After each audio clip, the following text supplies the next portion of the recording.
Bom, uma boa noite, então, todas e todos que estão aqui conosco nesse curso, né? Onde a gente está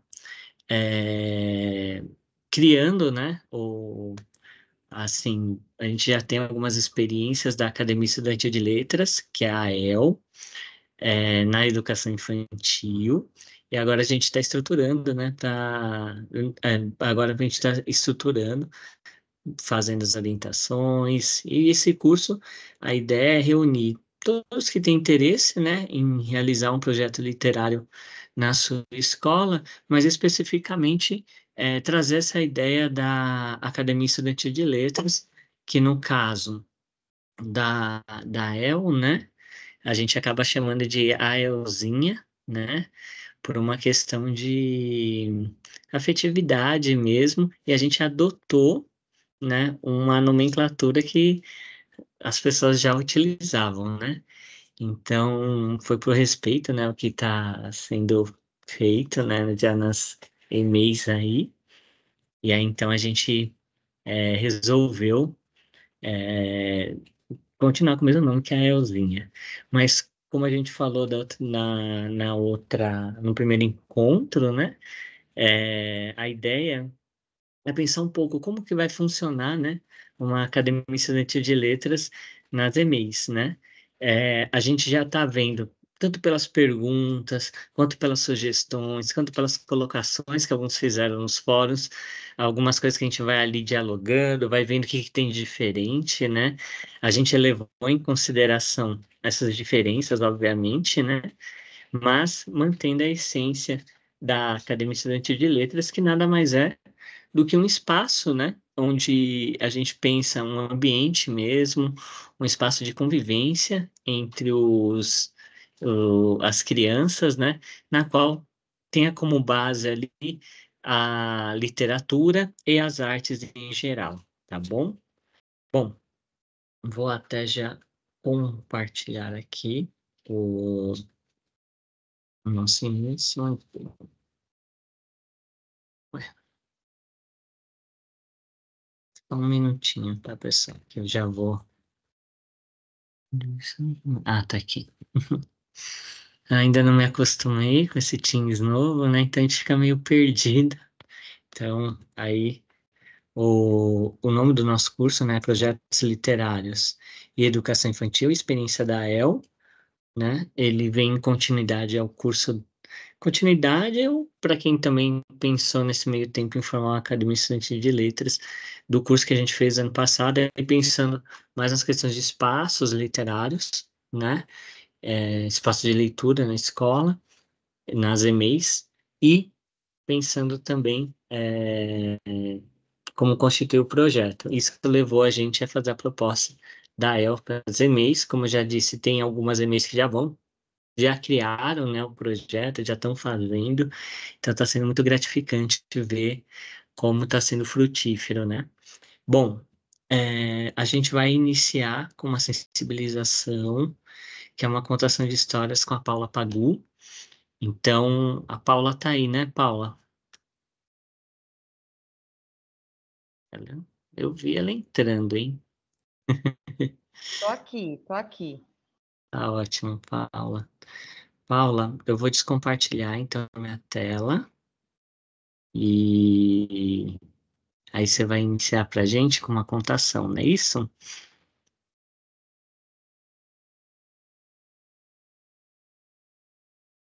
Bom, então enquanto a Paula se prepara ali, né, só avisar, né, que a gente vai explicar um pouquinho mais sobre a atividade final e lembrar um pouco os fóruns, tudo, né, que é importante.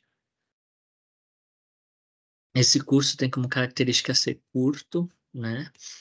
Justamente porque a gente quer estabelecer o contato com as EMEIs que estão montando, né, as AELs ou pensando em montar algum projeto literário, tá bom? É, será que a Paula já está pronta para nós?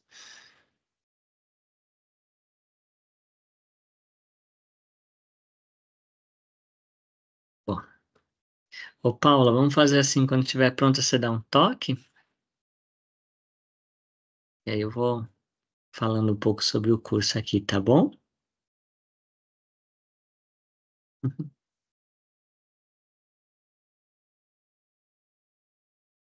Bom, daqui a pouco volta. A Paula Pagu é uma professora da AEL Vinícius de Moraes, da DREPenha, e ela faz esse trabalho de contação de histórias, né?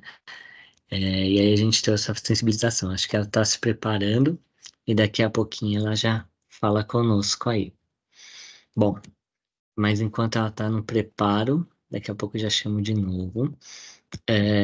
A gente teve a primeira aula que a gente falou sobre o direito à literatura, o que vai implicar que as EMEIs, né, proporcionem esses espaços de leitura. Lembrando que a literatura ela tem uma ligação muito grande com o lúdico, né? Então a gente está em consonância ali com o currículo da cidade e com as próprias características das crianças, né?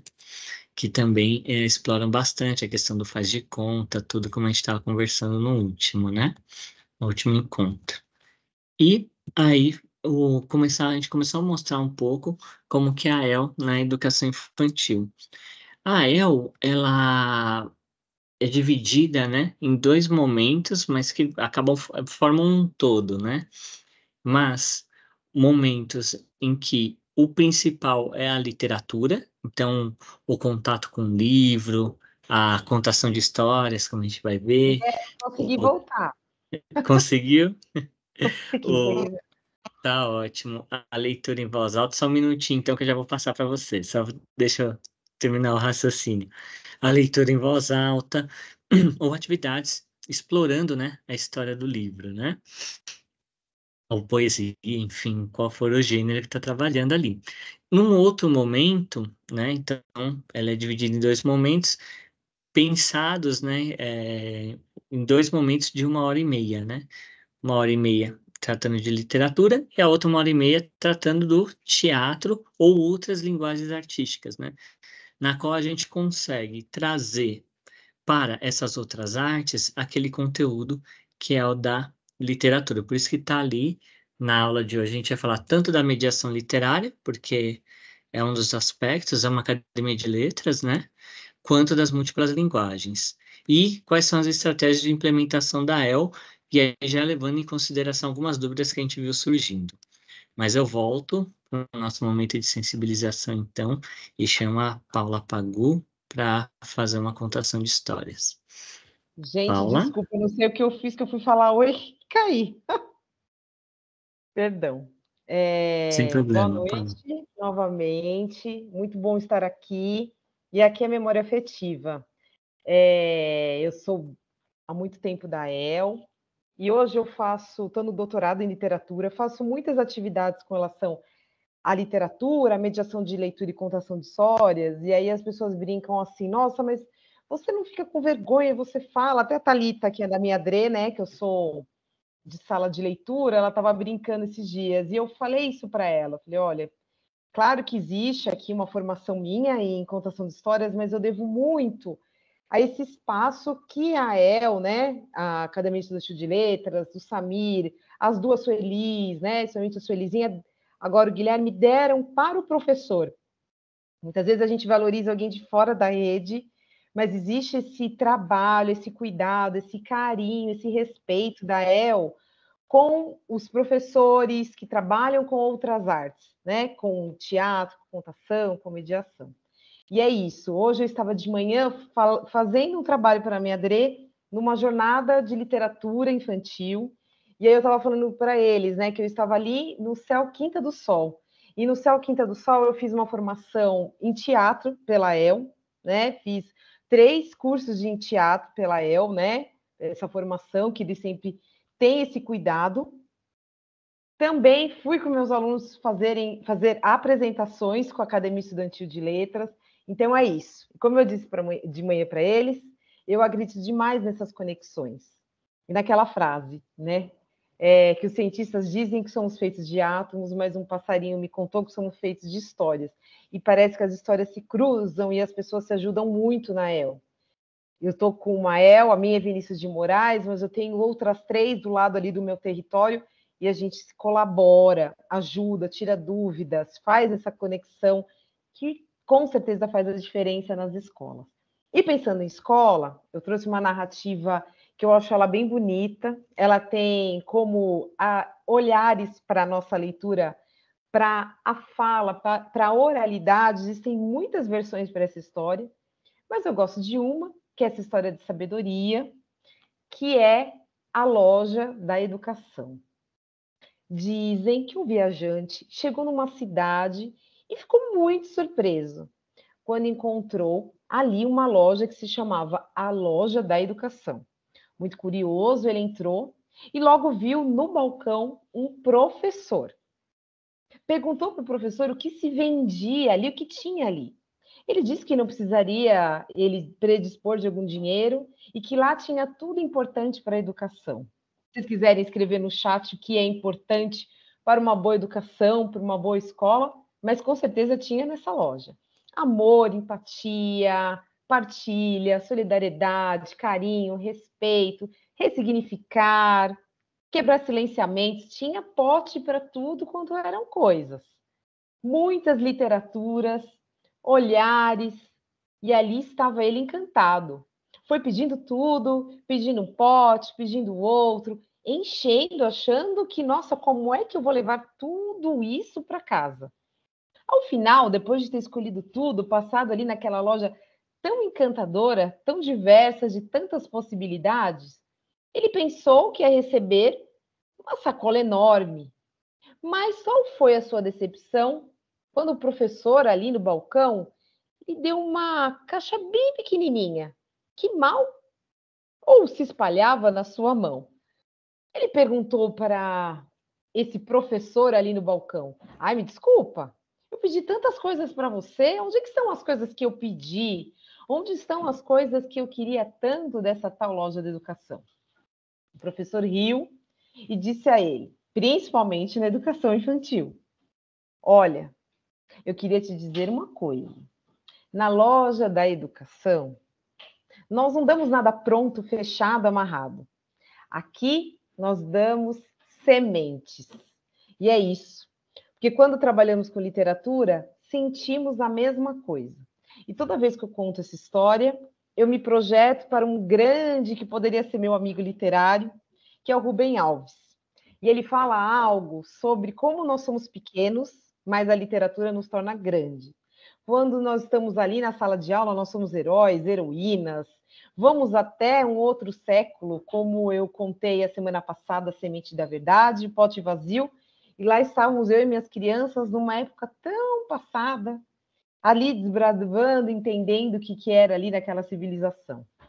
E ele fala mais, o Rubem Alves. Ele fala que se fosse pedido a ele para ensinar sobre a arte da jardinagem, ele não pegaria coisas ali como enxadas e outros utensílios para poder ajudar, tesouras, aquela criança na jardinagem. Não. Ele levaria essa criança para um jardim bem bonito, para sentir o cheiro das flores, escolher diferentes cores, pôr o pé ali no mato, sentir o cheirinho do mato molhado. Iria levar numa exposição de arte, eles iam entender qual é a experiência dessa natureza. E com certeza, com eles cultivando uma horta, gostariam com certeza de algo bem natural, de conhecer como eram esses mecanismos para a plantação. A mesma coisa faria com a música. No lugar de ensinar partituras, não.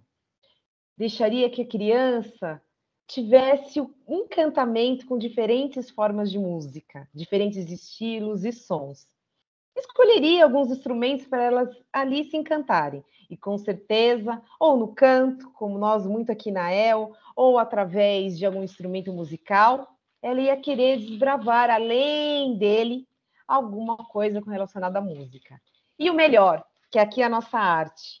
Ele jamais gostaria, se fosse escolhido para ter a arte de ensinar a leitura, e com letrinhas ou algumas palavras soltas, como o nosso mestre Paulo Freire nos ensina, iria para a arte do mundo, que precede muito a leitura da palavra. Ia pegar para essa criança muitas histórias, seja mediando, ou contando histórias. E aí essa criança, ela ia achar uma magia muito grande. Como ele consegue pegar as letras e juntar com palavras e juntar com narrativas tão maravilhosas? E essa criança ia querer aprender a ler, ter essa experiência do seu jeito, cada um do seu modo, com o seu tempo, para conseguir ter essa magia de se deliciar com tantas histórias e fazer o que eu disse no início, de uma pequena vida se transformar em tantas. Porque se a gente não lê, a gente tem a nossa vida. Mas se nós começamos a ler, temos uma infinidade de possibilidades. Muito obrigada e bom trabalho aí, bom curso para vocês. Oh, muito obrigado, Paula. Suas palavras foram ótimas, principalmente porque, de fato, né, o que a gente preza, assim, né, quando a gente pensa como a El trabalha a literatura, é criando, né, esse encantamento, né, essa vontade, né, ainda mais com as crianças, né, elas não decodificam ainda o alfabeto, né, mas isso sim prova, né, que a leitura é muito mais que você decodificar ali as letras, né. Muito obrigado, viu, Paula? Eu que agradeço. Bom E curso para depois dá vocês. uma olhadinha no chat que o pessoal tá deixando um monte de elogios aqui para você, tá bom? Obrigada, eu fico feliz. Aliás, você tá sem acesso ao chat, né? Então depois eu printo e mando para você, tá bom? Isso, obrigada, viu? Nada. Tchau, tchau, Paulo. Isso, a Derpenha, né? MF Firmino Tiburcio da Costa, né? E a El Vinícius de Moraes, tá bom? Então, bem, a história, né, de muito bonita, né, leva a isso mesmo, né, não tem, a gente tem que pensar na literatura dessa forma, né, a gente vai criar esse encantamento, essa vontade das crianças para elas acessarem os livros. Criam essa paixão inicial, aí o caminho vai ser só de exploração mesmo, em relação às histórias, aos autores, tudo, né? Então, é isso. Então, vamos lá.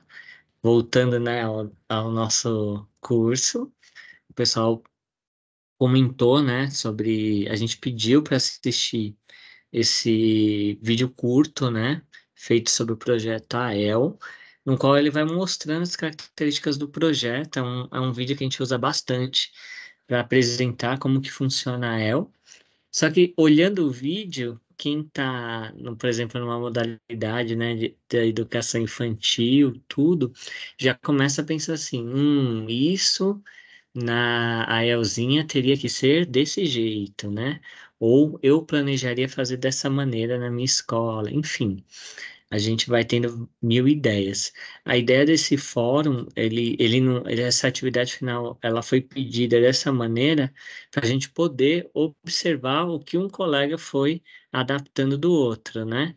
Então, como a gente tinha falado, né, no outro encontro, é, por exemplo, a ideia de padrinho ou madrinha literária, né? Surgiu na El antes da novela, né? Na Elzinha. Então, algumas ideias vão surgindo, né, a partir da educação infantil, e aí a gente vai acolhendo e vendo, né, como que ele dialoga com essa proposta, porque a Academia de Letras, ela nasceu numa escola de fundamental, né, na Padre Antônio Vieira, com a Suelizinha, né, e deixar um beijo para a Suelizinha também, ela depois sempre acompanha, e ano passado ela falou pra gente, olha, vocês deviam se aproximar ainda mais das EMEIs, porque eles estão encantados, né? Conforme a gente conhecia algumas experiências, né? Então, um beijo, Su. Então, a ideia dessa atividade final é isso. Só eu pedi, até falei, vou reforçar, a atividade final ela é sempre individual, né? Pode até ser pensada, às vezes tem três pessoas da mesma unidade, né? Porque estão montando o projeto AEL. Mas o interessante é que na hora da postagem, não repetir a mesma, né? Um faz uma postagem de algum aspecto, o outro do outro, que pode se complementar e não tem problema. Mas aí o importante é a gente ouvir, como cada um de vocês, principalmente depois do curso também, né? Eu acho que tanto o vídeo quanto o curso, eles deram caminhos, né, para pensar como que poderia ser feito, né? É,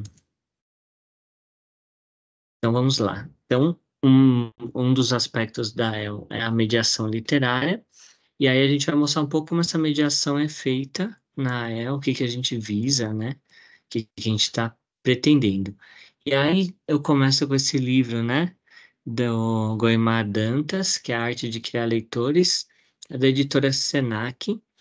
E aí ele fala que é o seguinte, né? O mediador é alguém que cria espaços de acolhimento e troca, onde compartilhar livros, histórias, informações, personagens, tramas e cenários acontece de forma agradável para todos os que participam desses momentos. Alguém capaz de fazer a intermediação entre o texto, a memória e a cultura, né? Então, esse texto, esse trecho a gente achou precioso, né, nesse livro, justamente porque ele fala dessa ideia de criar um espaço, né? A El, ela o objetivo dela é ser um espaço de acolhimento, como é com a academia, né? E de troca de ideias, tendo como base a literatura, porque justamente é um porque justamente é um ela chama, né, de letras, tem a base na literatura, vai alimentando, mas vai proporcionando também esse diálogo com as outras artes, né? O interessante é que ele também vai propondo, né, maneiras, né, de fazer isso. Então, nessa mediação, né, você pode acionar, tanto mostrar o aspecto físico do livro, como a gente vai ver, tanto enfatizar qual que é a narrativa, ou algum aspecto da personagem, algum aspecto do cenário, enfim.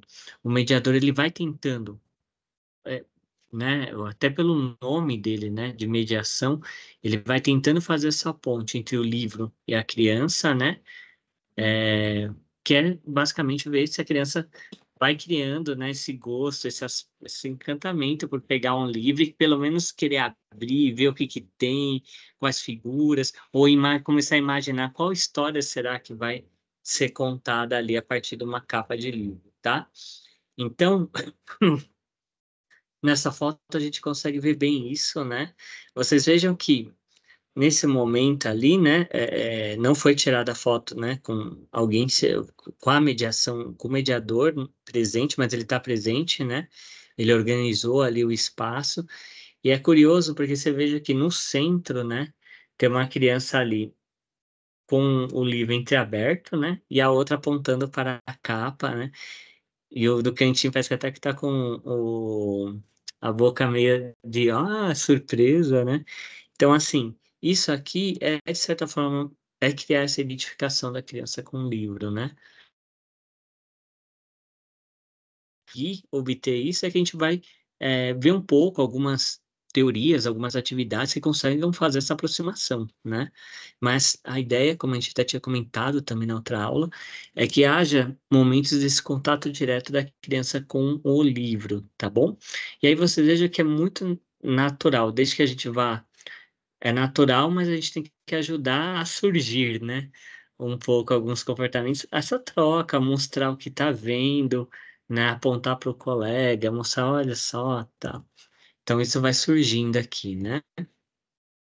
Porque, como nesse livro aqui que está da Edi Fonseca, né? Que é um Interações com Olhos de Ler, ela vai colocar algumas atitudes do leitor, né? Então, por exemplo, socializar os critérios de escolha de livros.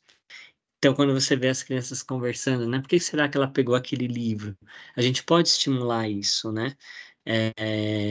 Ela pegou o livro, alguma coisa ali chamou a atenção para ela pegar aquele livro. E a gente pode, a partir das nossas perguntas, a partir do jeito que a gente envolve as crianças, que elas consigam, né, mostrar assim o que que chamou a atenção dela ali naquele momento, né? Comentar com as pessoas o que está lendo, e aí eu volto para a foto, porque, gente, é isso, né? A gente associa tanto, né, a alguns comportamentos leitores ao adulto, né, que às vezes a gente fica, pensando, comentar o que está lendo, aí a gente já pensa assim, né, num clube de leitura, leitura, né? Alguém pega um trecho ali e lê para todo mundo, né? Mas vocês vejam que nessa foto está acontecendo isso, né? Ele está comentando com o outro que está lendo, o que está vendo ali, né? Antecipar o que segue um texto. Então, isso é muito importante, né? Quando a gente vai fazer a mediação. Então, vocês vejam que até a Paula, na contação, fez isso, né? Falou, gente, o que que será que precisa para uma educação? Ela está antecipando, né? O que que será que vai aparecer nessa história? Então, vocês estão colocando no chat, né? E essa antecipação é importante para acionar a imaginação e também para a criança ficar até pensando assim, será que vai acontecer o que eu imaginei? Será que eu vou ser pego de surpresa aqui, né? Então, quando a gente começa a observar, né, que a criança ela começa a pegar a capa do livro, e já imaginar a história, ela já está dentro desse comportamento leitor, né? Ah lá, ou até aqui no comentário, né, a Daiane de Freitas colocou, né, que foi muito interessante ver as crianças no ano passado indicando para os colegas os livros que levaram emprestado, né. Então, a criança ela já tem, né, dentro dela essa capacidade. A gente tem que criar um ambiente no qual vai poder emergir, né, esses comportamentos, né. Aí, um bem interessante que é saltar o que não entende ou não interessa e avançar a leitura para compreender melhor, né? Então, isso também, né? Principalmente quando utiliza, né? Quando utiliza, né? Quando a criança vai vendo ali página por página, às vezes ela fica com muita pressa, quer ver já como termina, depois ela volta para ver como que chegou até ali, né? Então, isso é um comportamento leitor, no qual a gente às vezes quer deixar um pouco mais rígido, né? Do tipo, vamos ver página por página. Às vezes é importante, né? Dependendo da intencionalidade da aula, mas lembrar que é muito típico do comportamento leitor esse salto, né? E não tem nada, não tem uma nota ruim para isso, né? A gente faz isso direto, né? Pega trechos que nos interessam, tudo. Então, por que não dar essa mesma liberdade ali para as crianças, né? Exato. Quando as crianças vão comentando, né, sobre os livros, vai aparecer até essa afetividade mesmo, né? Que é, minha mãe quando lê faz essa voz, ou meu irmão quando pega esse livro, ele brinca que eu pareço esse personagem. Então isso tudo está envolvido no momento da leitura e pode e deve, né, ser compartilhado. A gente tem que fazer, né, tornar propício que isso aconteça, né? É, pode se identificar ou não com o autor ou autora. Aí é interessante que a gente nem, todo não é uma obrigação, né? Mas o destaque é quem é o autor ou autora é bem interessante, porque isso pode dar até critérios para as crianças depois falar, eu queria um outro livro daquele, né? Sei lá, do Ziraldo, né? Que faleceu aí. É, porque ele se identificou de alguma maneira com aquela história, com aquele autor, com aqueles personagens, né? Então é bacana chamar atenção para isso, porque aí ele mesmo vai percebendo que, poxa, esse autor, ele escreve histórias mais engraçadas, que eu gosto. Ou essa autora, ela conta histórias de princesas que eu gosto. Ou essa autora fala, enfim, tem as diversas temáticas, e aí as crianças vão se identificando, né? O outro comportamento leitor, né, é ler ou mostrar textos do que mais gostou para os colegas. Aí, novamente, a gente volta aqui para a tela e a gente vê exatamente isso, né? A criança está apontando ali alguma coisa que chamou a atenção dela, né? E é aí quando a gente vê, né, aqui uma outra, aqui já com um mediador, tá vendo? Veja que tá numa área externa até, então normalmente, né, até a Edi chama isso de controle dos olhos, né? Você conseguir fazer todo mundo se voltar para você, para acompanhar a história, né? Exige ali um pouco da gente, né? Mas mesmo quando todo mundo aqui já deve ter tido essa experiência, parece que aquela criança não está prestando tanta atenção, mas chegando no final ela faz alguns comentários. Então, cada criança às vezes tem uma reação diferente, né? A gente tem que saber também. E aí vocês vejam que, como ela tá, essa mediadora, né, que é a professora, tá envolvendo ali alguns brinquedos que estão na mão das crianças, tudo, ela tá chamando a atenção pro objeto na mão dela, né? E as crianças estão ali acompanhando a história, né? Então a gente está vendo ali esse comportamento leitor de observar e já querer meio que saber o que está acontecendo, né? Outros, outras características do comportamento leitor é relacionar o que leu com experiências vividas. Aí vem aqui um pouco que colocaram no chat, né?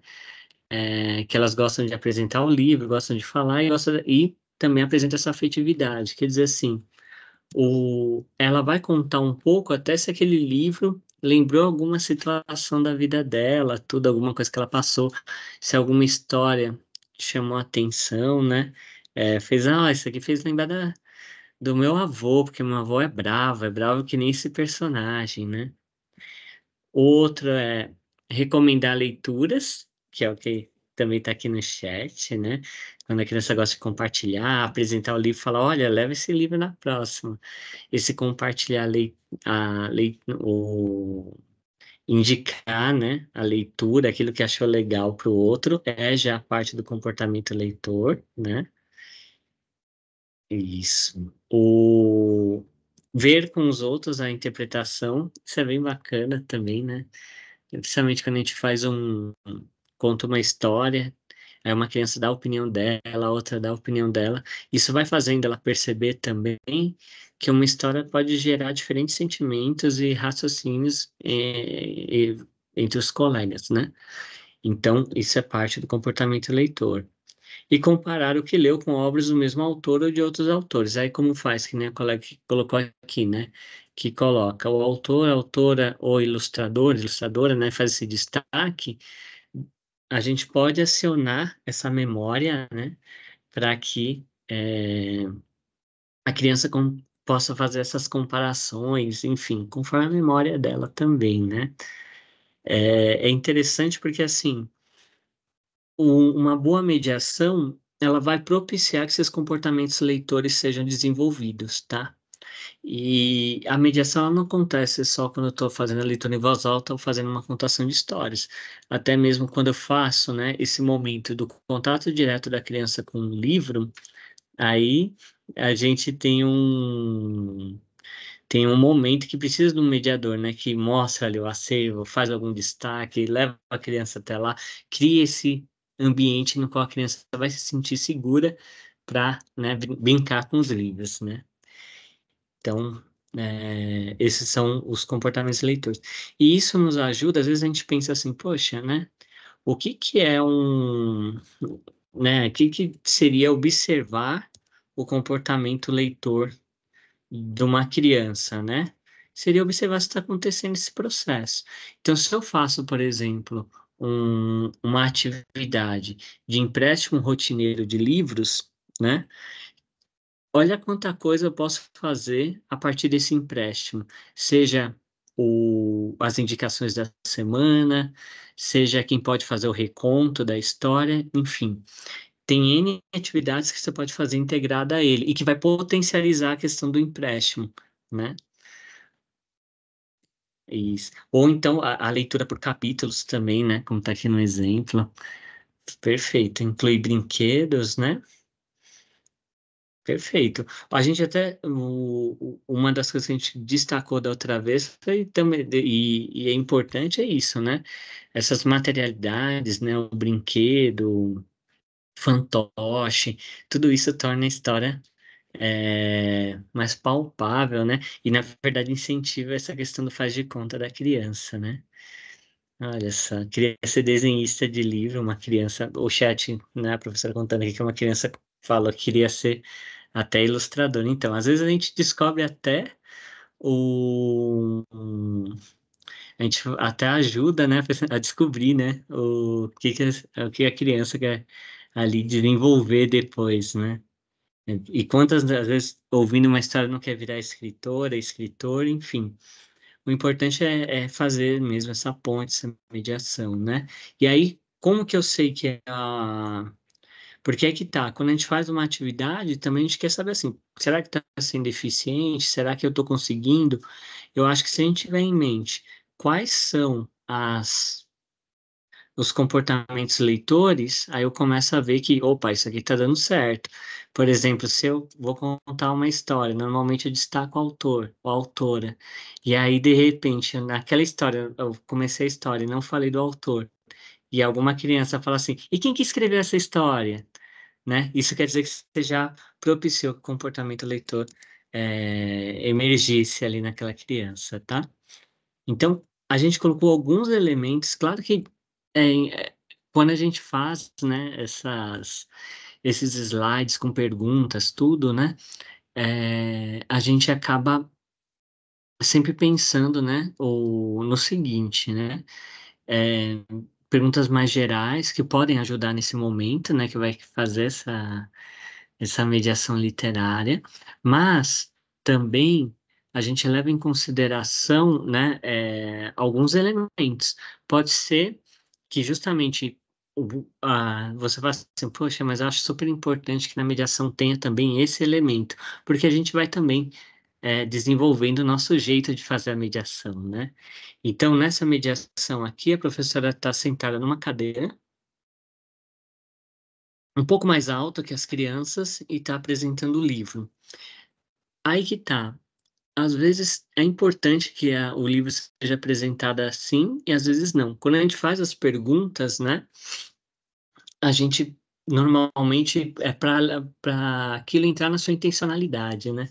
Para você pensar assim, poxa, será que quando eu escolhi apresentar o livro um pouco mais alto, o que permite todo mundo ver ao mesmo tempo, mas às vezes cria um pouquinho de distância, eu levei isso em consideração, né? Então a gente vai observando isso, né? Então, começando como se fosse o relógio, né? A gente vê lá se a ilustração, aquela ilustração que está aparecendo, ela está sendo só uma tradução, né, do que está no texto, ou, além de tudo, ela amplifica o sentido. Quer dizer assim, para eu entender a história, além de ouvir o texto, eu também tenho que ver qual que é a ilustração, senão eu não consigo completar o sentido que o autor ou a autora quis passar, né? A fonte, né, a maneira como a letra está escrita, né, ela provoca algum acréscimo, ela altera o sentido do texto, né? Então a gente tem vários livros que brincam mesmo com as fontes, colocam lá, por exemplo, uma fonte com qual as letras imitam a muros, porque aí vai falar alguma coisa sobre os espaços morados, os espaços fechados, enfim, tem essas brincadeiras, né? O paratexto, né? Que se a obra, o paratexto é aqueles textinhos, né? Que ou às vezes só, no caso aqui, é o nome do autor, ele já é o paratexto do livro, né? Se tem o nome do autor, do ilustrador, se tem uma sinopse do livro, é legal às vezes a gente destacar, né? Que boa parte dos livros, eles, ao você virar, né? Tem ali um pequeno resumo. A gente já falou, a decodificação do código não está acontecendo ainda, né? Mas a criança já tem expectativa que ali possa ter um pequeno resumo, né?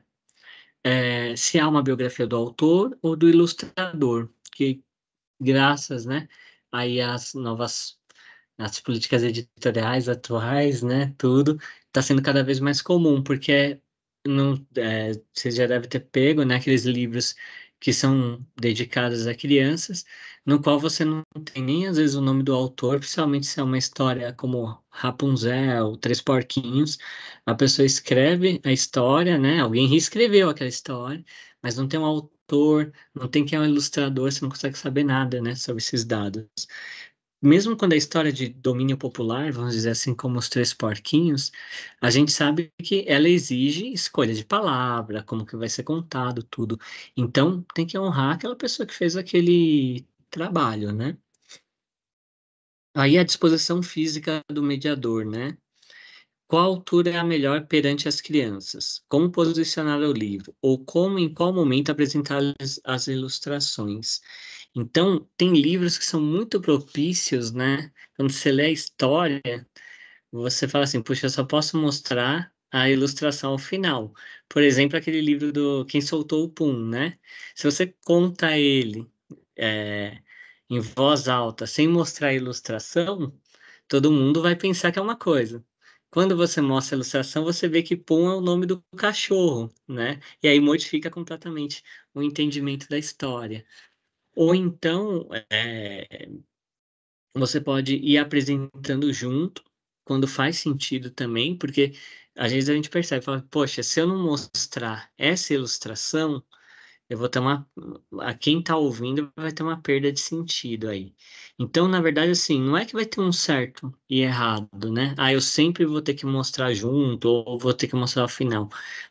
Ao ler o livro, você vai se colocar essa pergunta e aí você vai pensar, assim como o posicionamento, né? Às vezes você quer criar naquele momento uma proximidade maior com a criança, né? Então você pode sentar na mesma altura que ela. Só que aí, como eu falei, né? A gente leva em consideração uma coisa: se eu vou me posicionar na mesma altura da criança, nem todas vão conseguir ver a ilustração ao mesmo tempo, né? Aí vai ter uma dificuldade maior. Nesse caso, seria bom que essa história não exigisse que eu mostrasse a ilustração no mesmo momento. Então, vocês estão vendo como uma pergunta vai complementando a outra, né?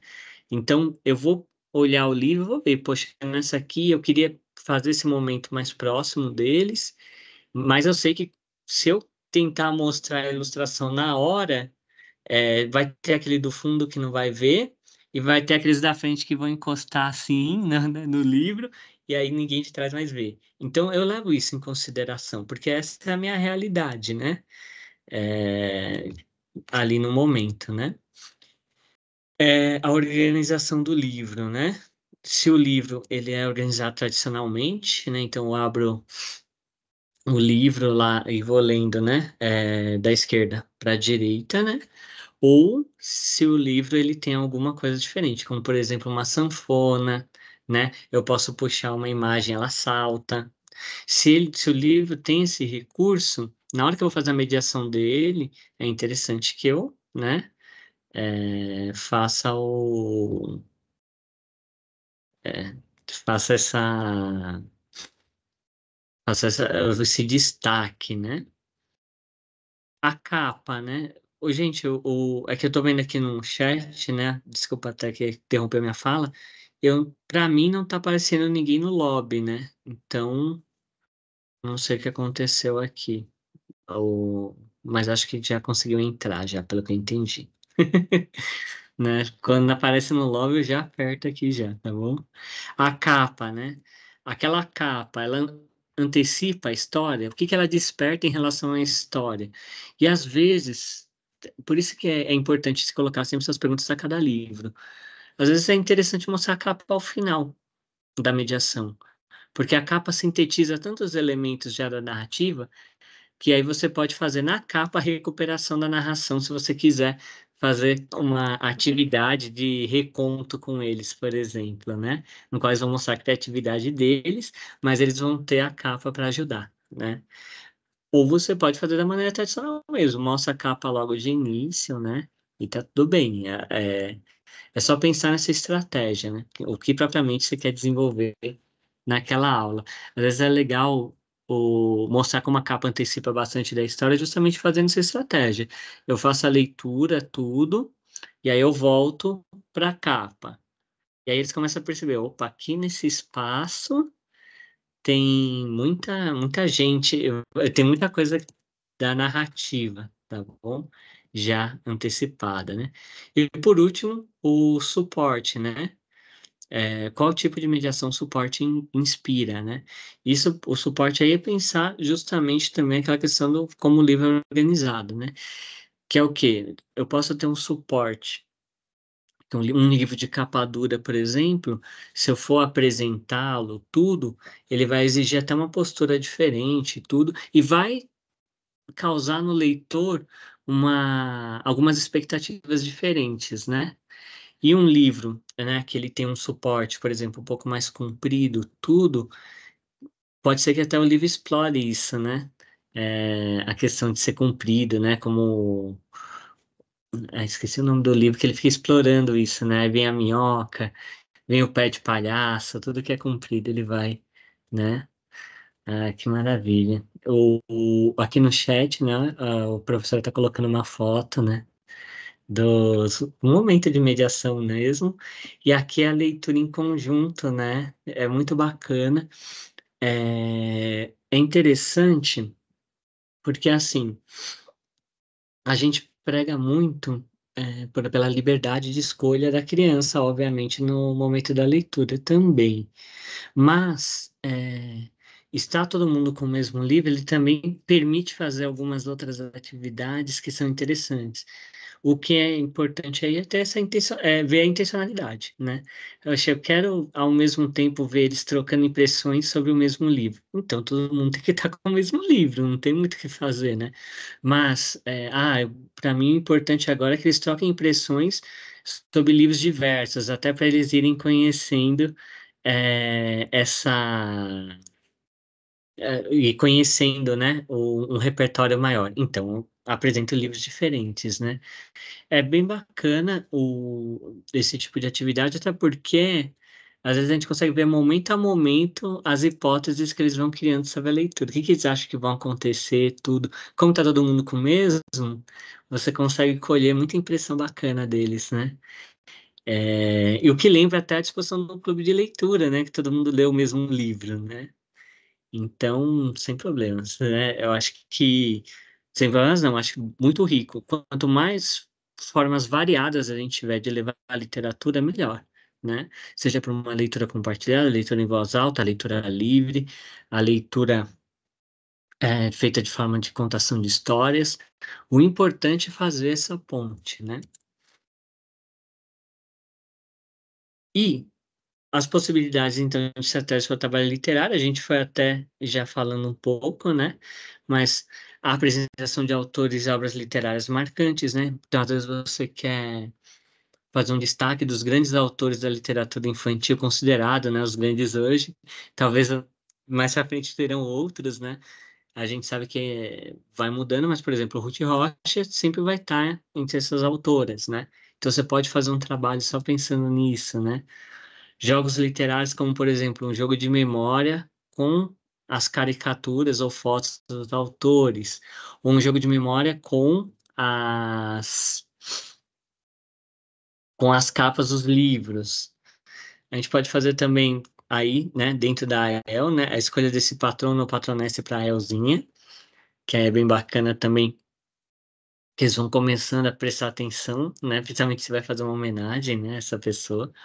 O empréstimo de livros, que a gente já viu aqui que tem diversos modos, né, de fazer esse empréstimo, seja ali depois a criança apresentando aquele livro que levou, seja às vezes fazendo algum desenho sobre aquele livro, enfim.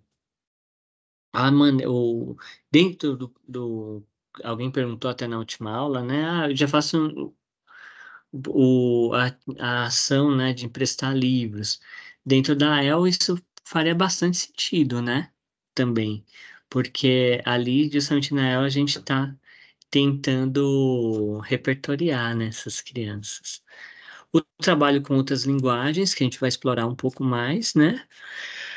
Essa leitura espontânea por parte da criança, ou seja, ela pegar o livro, entrar em contato, escolher o livro. A leitura simultânea que, né, acabou dando origem, né, que a leitura simultânea surge na educação infantil, depois ela dá origem ao leituraço, né, quando você propõe vários livros que serão lidos no mesmo horário, e aí a criança escolhe qual que ela vai querer acompanhar, né. É bem bacana para a gente começar a ver os critérios, tudo, que ela desenvolve para poder fazer essa escolha, né. E ali, outra possibilidade é o que a gente viu no início com a contação de histórias, tá bom? É interessante ter uma variedade, né, na utilização dessas estratégias, né, com o trabalho literário, justamente para a criança também ganhar um ritmo, tá bom? Falar assim, hoje vai ser diferente, né, tal, a gente sabe, né, que é preciso ter precisa ter, né, essa sensação de uma certa novidade e tudo, para ir mantendo também a atenção deles, né? E aí até ali, né, a gente fala dessa escolha do patrono ou patronesse. Quando a gente vai fundar uma AELzinha, né, vai ter o patrono ou patronesse, né? É, o patrono e patronesse, né, eles, se a EMEI, né, já tem o nome de um autor, uma autora conhecida, é o mesmo, já vai ficar o nome da unidade, né? Mas, se não tem, né, um nome que não é vindo da área da literatura, então aí a gente tem que fazer essa escolha. Só que essa escolha só vai surgir a partir do momento que tem um certo repertório, né, para eles poderem escolher tudo, né? Lembrar que quando você nomeia, né, uma AELzinha, aquele projeto naquela escola, ela fica com aquele patrono patronesse, tá? Ele fecha, né?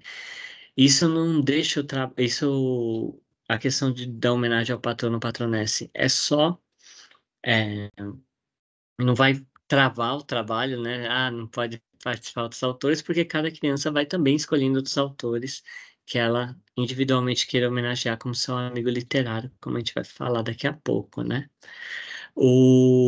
Até aqui, né, uma colocação, por exemplo, né, que algumas das ações que a gente foi apresentando, né, já são feitas com a turma da EMEI, né? A partir de quando eu considero, né, que estou realizando uma ELzinha com as crianças, né? Eu acho que é justamente quando você pensa aquilo como se fosse uma academia, né? Ou seja, eu posso fazer todas essas ações que estão aqui, né? Que não são exclusivas da AEL, né? Como, por exemplo, ali a contação de histórias, obviamente que não é. Mas é quando eu estou pensando que ali eu estou fazendo surgir uma AELzinha, uma academia, esse espaço de convivência entre as crianças. Normalmente ele vai ser considerado assim porque tem tanto um momento em que eu coloco em foco o trabalho com a literatura, e um outro que eu coloco essa literatura conversando com as outras linguagens, né? Então vamos pensar assim, 1 hora e meia com a literatura e 1 hora e meia com teatro ou outras linguagens artísticas é, como a gente vê no, como a gente vê nas MFs, né? Que eles têm dois momentos que no contraturno, aí, lógico, na infantil a gente sabe que pode fazer até parte da rotina, onde nesse contraturno ele acaba ficando 2 aulas a mais de literatura e 2 aulas a mais de teatro. Se ele está dentro da rotina, né? Então ele já tem que ser pensado dessa maneira. É aí que vai caracterizar uma ELzinha, tá bom? Dentre outras características que são parte, né, da Academia Estudantil de Letras, como essa que a gente está colocando agora, do patrono ou patronesse. Edna?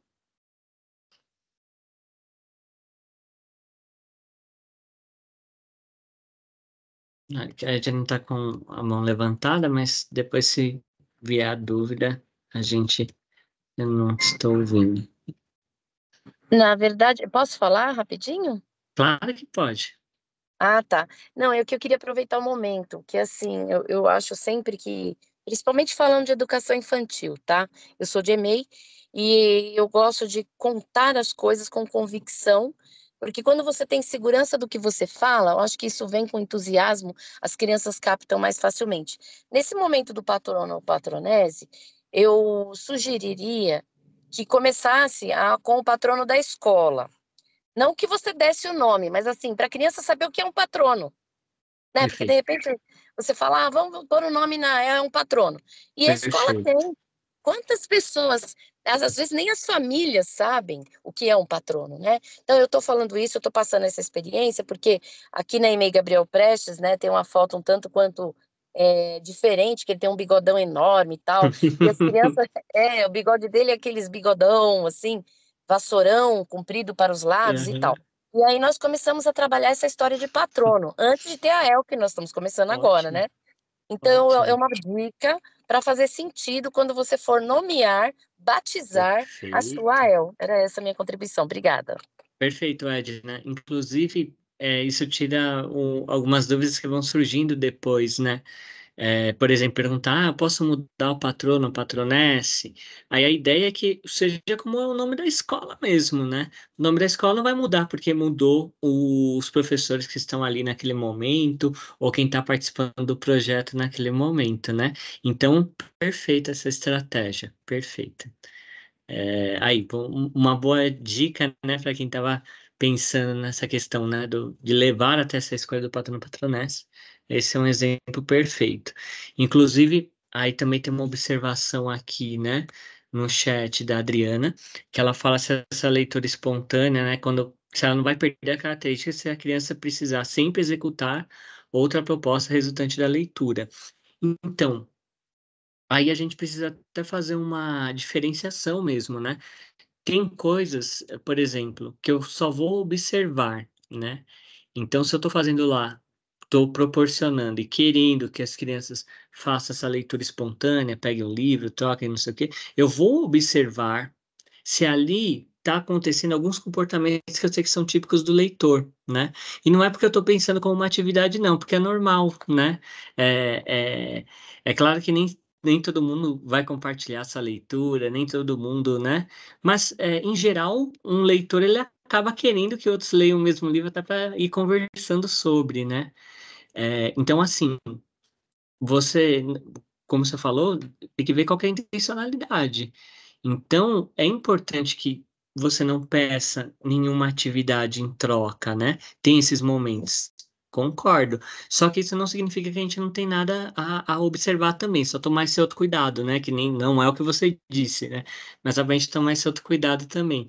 Porque mesmo nessa atividade espontânea, a gente tem indícios, indicadores, na verdade, né? Do que está ocorrendo ali. Você já está se desenvolvendo o comportamento leitor, tá bom? É, Perfeito. Aí a Amanda falando aqui de uma estratégia de utilizar as ilustrações para esse momento de mediação. Não à toa os livros infantis, né, eles apostam tanto na ilustração. Você bate o olho, né, a criança ela gosta, né? A gente vê esse apreço, né? E a linguagem visual também tem um apreço para nós. É só ver como funciona a internet, né? Com aquele monte de meme, um monte de não sei o quê, a gente vê que a gente tem o mesmo gosto, né? E aí até a professora colocou aqui algumas fotos mostrando, né, esse momento, eles muito bacana, numa esteira aqui, né, colocou algumas fotos no chat, aí tem uma esteira e a professora fazendo a mediação com eles. Perfeito, perfeito, é esse contato mesmo, ainda mais ao ar livre, uma maravilha, né? E aí a outra estratégia, né, essa questão do amigo literário. Então, assim, a academia como um todo escolhe um patrono ou patronessa, como a nossa colega falou, como a escola tem um nome. Só que esse nome, né, do patrono ou patronessa, ele vai emergir da própria unidade escolar, né?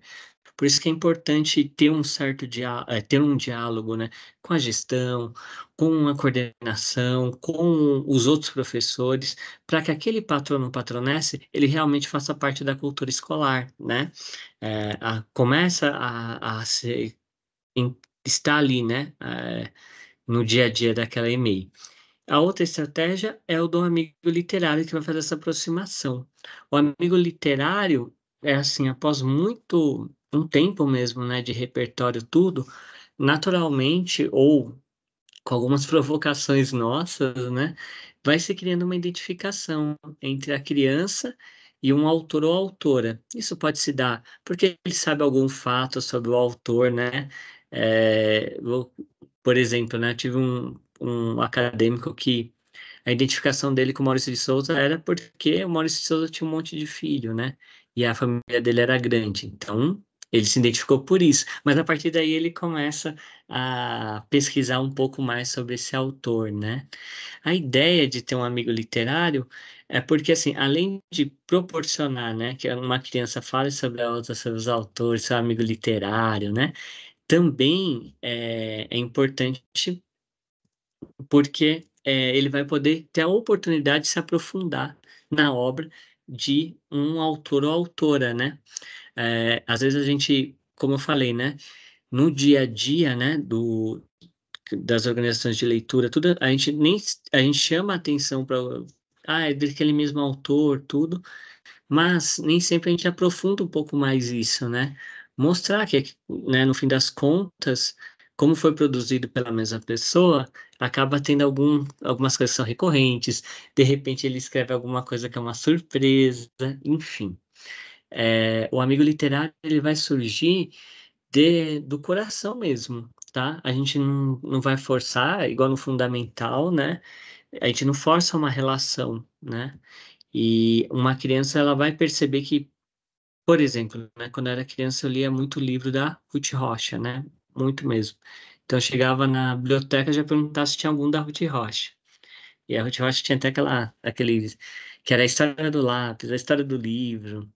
E às vezes eu pegava o mesmo várias vezes, né? Provavelmente seria minha amiga literária se tivesse uma Elzinha, né? Ou uma El, né, no fundamental. Aí, no caso, eu frequentei mais a biblioteca escolar quando eu estava na IMF, né?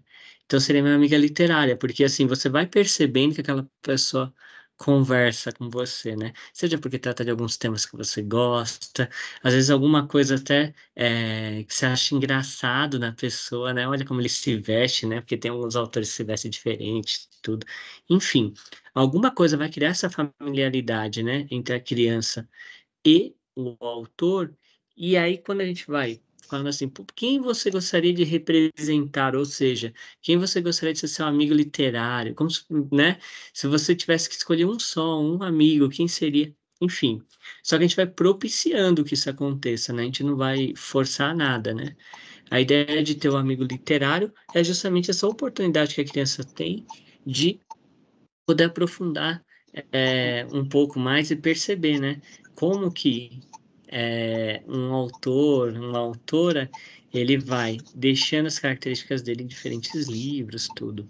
Isso é um trabalho bacana para fazer e até porque depois a gente pode criar os momentos de compartilhamento mesmo, né? Por que que gosta daquele autor, né? Enfim, né? Então, o amigo literário, ele, no funcionamento da academia, né? Ele é aquele autor que a criança se sente ligada de alguma maneira e quer representá-lo. Fala assim, poxa, eu quero representar aqui com as palavrinhas deles, lógico, né? A Tatiane Belink, porque toda vez que a professora conta uma história da Tatiane Belink, eu fico tentando repetir, aquelas que ela explora muito, né, os trava-línguas, tudo. Então, é, é nesse, é nesse sentido, né? Que é uma das estratégias, como a gente falou, de aproximação da criança com os livros, tá bom?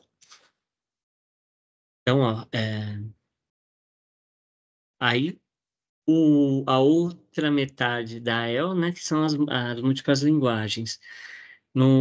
A gente sempre privilegia, né, a linguagem do teatro, né? Ou são aulas de literatura e teatro que as crianças têm no contraturno, mas essas aulas de teatro, naturalmente, elas foram sendo ampliadas para as outras formas de linguagem, né? Como a música, a dança e vídeos, né? Quando a gente estava na época da pandemia, foi muito mais explorada a questão dos vídeos, entre outras, né? Outras linguagens aí, como por exemplo a fotografia, né? Então, aqui nesse diálogo com outras artes, aqui é a Elzinha, né, Anderson Novello, aqui fazendo uma adaptação da obra do autor, né? Vocês vejam que tem uma caracterização ali, as crianças fazendo essa apresentação teatral, né? Quando a gente pensa em linguagem teatral, às vezes a gente já imediatamente pensa um pouco na questão de um palco e a criança se apresentando, né? A criança ou o ator se apresentando. Mas há diferentes linguagens dentro do teatro que podem ser exploradas com tranquilidade nessas aulas. Então, por exemplo, o teatro de máscaras, né? Então, as personagens estarem representadas ali por máscaras, a interação entre um vídeo projetado e personagem no palco. Então, se há a oportunidade, né, de ter, por exemplo, um projetor numa das salas, né? Às vezes, justamente aquelas salas, né, de múltiplas linguagens, tudo, você pode propiciar, né? Por exemplo, tanto para ser o cenário, quanto para ser quanto para ser, por exemplo, uma interação, se for uma animação, por exemplo, né? Sempre gera bons momentos esse tipo de interação, né, que eles fazem. Aí aqui uma professora colocou umas fotos das crianças no redário, o que faz a gente ficar realmente com muita inveja dessas crianças que estão ali na rede só lendo seu livrinho. Parabéns por criar um momento de mediação tão bonito como esse. Então, esse diálogo, né? A próprio teatro pode colocar outras linguagens, né? Então, a gente conhece muito, por exemplo, os musicais, né? Que são apresentações teatrais que vão, todas as falas são cantadas, mas há diversas peças de teatro ou diversas formas de apresentação que tem um momento mais verbalizado e tem uma canção comum, né? Ou então uma dança que surge, né? A saídas culturais saiu errado ali. Aí sou eu, desculpem pelo erro. O Dedoche, né, que é o fazer o teatro com os dedos, né, os personagens com os dedos. Inclusive, a Eva Fornari tem um livro maravilhoso, né, que ela usa, vai fazendo a família, né, com os dedos. Um livro incrível. Teatro de sombras, né, que pode ter ali um biombo, alguma coisa no qual a criança possa fazer, né, essa representação. Teatro de objetos, né, no qual aí quem será o protagonista são os objetos, algo que naturalmente a gente vê, né? Às vezes pega qualquer objeto e já vai dando vida a ele, né? E teatro de bonecos, né? Também são linguagens que a gente pode usar, né? Então, sem ficar muito preso, né? Essa ideia de que, poxa, então vai ter que fazer de uma determinada maneira, né? Sempre tem que estar ali fantasiado e fazer uma apresentação. Não, pode explorar essas diferentes linguagens do teatro, tá bom? E o que é muito caro a El, e aí, né, as Elzinhas, é a questão da celebração e ritual. A gente falou na semana passada, né, sobre a questão do chá literário, que é justamente essa foto, né, do chá literário, né, no qual você convida ali os pais e os responsáveis, a comunidade, para ter um momento mesmo em que pode haver a criança, é, alguma brincadeira proposta com os livros, pode ser que uma criança fale algum trecho de alguma poesia que ela goste, enfim. Aí terá que ser organizado, né, a ideia do chá literário ou desse tipo de atividade, né, é que você possa propiciar, né, um contato, né, das pessoas, quando é chá de literário apresentação à comunidade, esse contato, né, da comunidade para ela saber, né, o que será que acontece naquela academia. E é um ótimo jeito também de você ir conseguindo mais crianças que queiram aderir ao projeto, né, porque aí vai vendo essas atividades, vai ficando, né, com vontade mesmo de participar, né. Um outro ritual que é da AEL é a festa anual de posse ou festa de fundação, né? As duas são a mesma coisa, mas a festa de fundação é no momento em que se funda, né? O primeiro ano que é feito, e a festa anual de posse quando vai ter a partir da fundação, todo ano é legal ter, né? Nessa festa anual de posse, né? É o momento no qual os acadêmicos celebram o seu patrono ou patronesse e no qual os titulares, né, tomam posse da sua cadeira, representando oficialmente seu amigo literário. A fundação é no primeiro ano da academia, enquanto as festas anuais ocorrem nos anos seguintes. Aqui a ideia é que seja organizado um evento para que as crianças apresentem os seus amigos literários, né? Então, tomar posse da cadeira aqui é esse entendimento, né? De que a criança fez lá como a gente sabe, né? A criança já está ali fazendo todo aquele repertório, está conhecendo os autores, e falou assim, poxa, eu me identifico com esse, com aquela, né? E aí, essa festa, né, anual de posse, ela é justamente pensada para que essa criança possa, no evento, falar, olha, meu amigo literário, né, é Ziraldo, por exemplo, é que o Sandy Oliveira, enfim, os diferentes autores que a gente tem na nossa literatura, né? Então, é um momento que a gente convida a comunidade, e essa comunidade, então, passa a saber assim, olha, meu filho ele escolheu, né, a Ruth Rocha, né, como amiga literária dele. Então, que isso implica, né? É bem bacana ver, né, os gostos que eles vão desenvolvendo. E o amigo literário, ele tem essa proximidade, né? Ele tá ali, ele é uma escolha livre da criança, né? Então, esse momento que é a festa anual de posse, ou a fundação, ele é esse momento que você vai tanto celebrar o seu patrono ou patronesse, então sempre tem alguma apresentaçãozinha ligada a um dos dois, né? Para lembrar também essa história, senão fica uma coisa como às vezes o nome da escola, né? Se o nome da escola, se que, né, o patrono da escola não é lembrado, se as pessoas não recontam a história dele, vai se perdendo aquilo e ninguém e vira só um nome. Tá lá o nome e ele não ativa significado nenhum para as crianças, né? Mas quando ele é trabalhado, então sempre vai gerar, né? Pelo menos a ideia de uma certa identificação, né? Pensando que a AEL, a academia, né? Assim como o nome da escola não muda, então é importante que se o patrono ou patronessa vá sendo reapresentado, né? Para os diferentes para as diferentes crianças que vão participando do projeto, né? Pensando que o projeto não vai ficar um ano, vai ficar por vários anos aí, esperamos, né?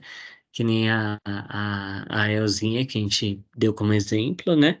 Que está desde 2019 aí tocando o projeto, né? Então, é preciso sempre refazer, né? Propiciar que haja essa nova identificação, né? E que as crianças elas possam, né, nesse momento, mostrar com o amigo literário delas, né? Como eu falei na posse da Elzinha Anderson Novello, aí foram chamados de padrinho ou madrinha literária, que é essa relação de identificação mesmo.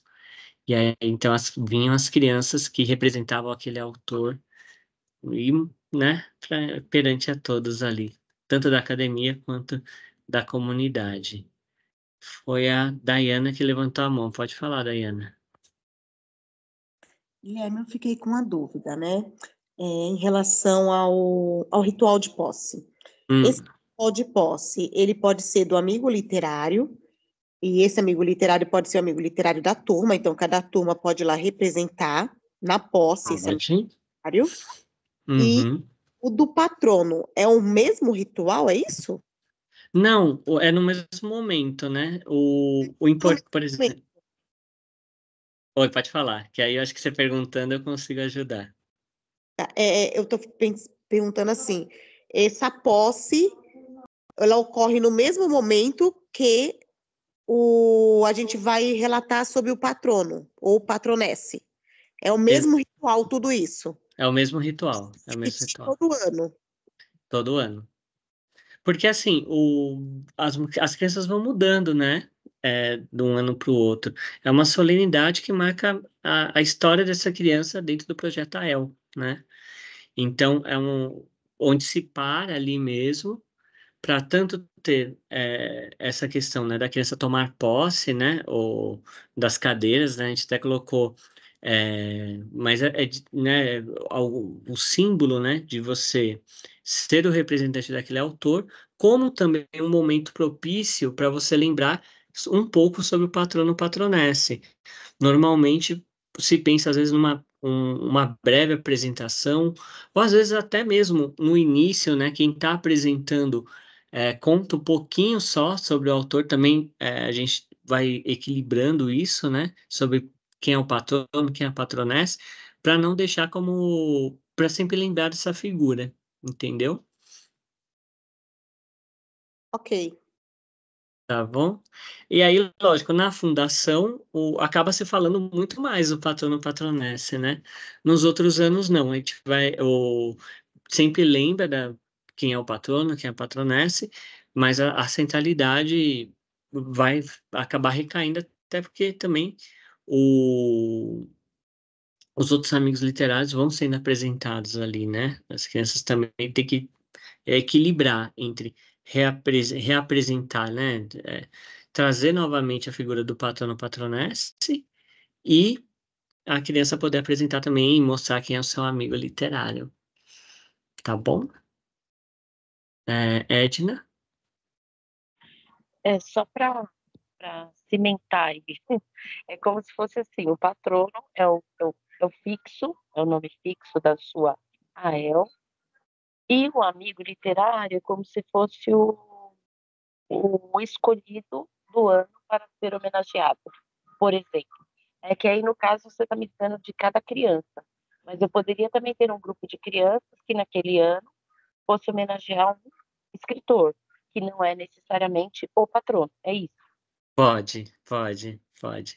No fundamental, né? Aí a gente vai torcer para quem passou pela ELzinha poder estar numa EL. A ideia é que lá ele vai filtrando até virar cada criança mesmo um autor. Mas a gente sabe que por exemplo, dependendo da configuração, né? Como falou, a turma ter um amigo literário, né? Ou um grupo quis escolher aquele mesmo amigo literário, nesse momento não tem, não é livre mesmo nesse aspecto, né? Porque justamente a gente está pensando num certo aprofundamento, mas dentro do que também são ali dentro do que é o universo infantil, né? Então, até para não criar também disputas, tudo, né? Eu acho que às vezes pode até dar essa sensação, né? Esse é um bom jeito também de organizar amigo literário. Isso eu gostei também, ou por turma, às vezes, ou apresentar, né? Ou alguns, né? No caso que a gente viu lá na da Elzinha, né? Da Anderson Novelo, era um grupo de crianças que se identificavam com aquele autor. Aí livremente eles escolheram, não estava associado à turma. Mas dependendo de como está numa rotina, ele pode fazer desse jeito. Eu disse isso porque, assim, entre 4 e 5 anos, talvez eles não estejam ligados ao gênero literário ou à forma que o autor escreve, mas ao que ele leu. Eu tenho um livro que chama-se O Caso das Bananas, acho que alguns professores de educação infantil conhecem, que é um livro que é um jornal de um caso que aconteceu na selva. Então, normalmente, esse livro ele é muito aclamado por várias turmas, né? Então, eles escolheriam por causa do livro e não por causa do autor, entendeu? Por isso que eu estou perguntando. Se eles falarem, não é o autor fulano de tal, por causa do livro, aí acabaria sendo uma turminha que escolheria aí o amigo por conta do livro que eles gostaram. Só que aí a gente vai, exato, né? Mas, como eu falei, a identificação com o autor, ele pode se dar de várias maneiras, inclusive pela obra dele, né? Que é o livro. O importante é depois a gente conseguir fazer essa mediação para ele entender, né? Essa ideia de representar, de estar aprofundando sobre um autor ou autora, tá bom? Pegar captar esse aspecto, né, de que é possível fazer isso e de que, na verdade, isso vai até ajudá-lo, por exemplo, na escolha de outros livros, perceber qual que é o gosto dele, tá bom? Muito bom. A Daiane ainda quer perguntar? Eu Eu não. queria falar uma coisa. Eu tenho Diga. duas dúvidas, na verdade. Eu sou Amanda. Eu queria saber a respeito, assim, né, mais para o final do encontro, se você puder dar uma recapitulada da entrega das atividades que seriam feitas e se você teria alguma sugestão para a gente organizar um sarau com crianças pequenas de 4 e 5 anos na EMEI.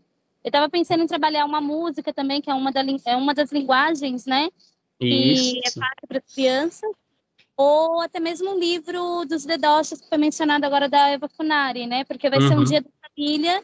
e a gente queria trabalhar alguma coisa numa linguagem mais simples, mas que esteja totalmente adequada para a idade deles, entendeu? Uhum. E eu queria saber também um pouquinho, é porque assim, eu não consegui participar do primeiro encontro, eu vi a aula gravada, mas eu não sei se tem atividades para entregar e se, né, puder dar uma recapitulada no final, porque eu não peguei esse lado. Obrigada.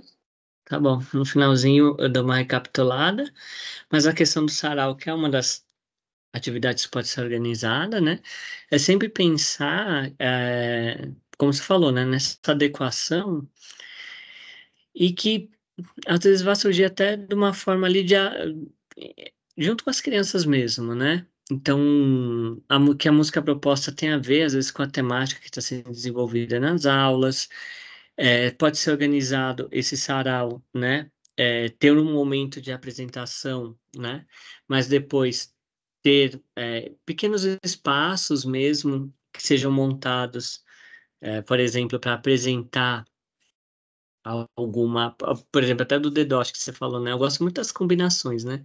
Então, você vai fazer um sarau que vai fazer a apresentação do DDoS, né? Aí você pode pensar que depois pode ter uma pequena oficina, né? Para eles criarem os DDoSes, né? Cada um com o seu, fazer grupos com os pais e eles contando história um para o outro, né? Porque o tempo de apresentação da criança é diferente, né? De um adulto, né? Então, eu acho que tem que fazer uma combinação para ficar adequado, né? Ter outras atividades que não vai depender o tempo todo da criança ficar se apresentando, né? Eu acho que poderia fazer assim, explorar mesmo o que que esse livro pode gerar, né? No caso do DDoS é muito rápido, né? A gente já pensa assim, se fosse eu, montaria uma família assim, assim, assado. Então, por que não dá essa oportunidade, né? Pedir para os responsáveis fazer esse DDoS para as crianças, porque a criança vai fazer no início, e se você inverter depois? Então, acho que isso acaba cativando mais, né? A música é uma maravilha, né, gente? Bom, enfim. E um outro aspecto do projeto que a gente também acaba incentivando bastante são o que a gente chama de saída cultural, que são os passeios, né? É claro que aí vai depender, né, dos recursos da escola, né? Se apareceu lá no PPP, por isso que quando apresenta o projeto AEL, é legal você colocar que tem essa característica. Não que isso vai garantir, né? Mas isso já coloca em diálogo, né? A direção, coordenação e professores para pensar numa saída cultural. Porque, assim, a gente sabe que é, o contato com a arte, né? Ele vai ocorrer também pela cidade, né? Seja por uma peça teatral, seja por uma exposição, enfim. Então, há um incentivo, né, desse acesso, né, incondicional dos acadêmicos à cultura, né, no caso, as crianças aí, né, fomentando até esse comportamento de público também nas crianças, né. Às vezes a gente, dependendo o passeio, ou ele como é organizado como saída cultural, né, aí a gente sempre garante que haja uma conversa após, né, essa saída, que ele seja preparado como público, tá bom? Então, é um aspecto bastante legal para colocar no projeto quando se propõe ele, a direção, tudo ali na conversa com a coordenação também, e que depois tentar efetivar, né? Tentar levar essas crianças até seja teatral, e que esteja conversando com o que está sendo desenvolvido, tá? Aí as estratégias de implementação da AEL são aí as reflexões para a montagem do projeto AELzinha, né? É, um, formas de aumentar o repertório, a gente falou um pouco, né, dos acadêmicos, né, que são as crianças que frequentam o projeto. Como você cria esse ambiente de convivência, aí foi bem bacana aqui os exemplos dados. Aliás, eu também está falando de alguns gêneros literários como haikai, parlenda, que aparece muito bem tanto no sarau como para aumentar esse repertório também dos acadêmicos, né? Quais recursos serão utilizados? Então, espaços, né?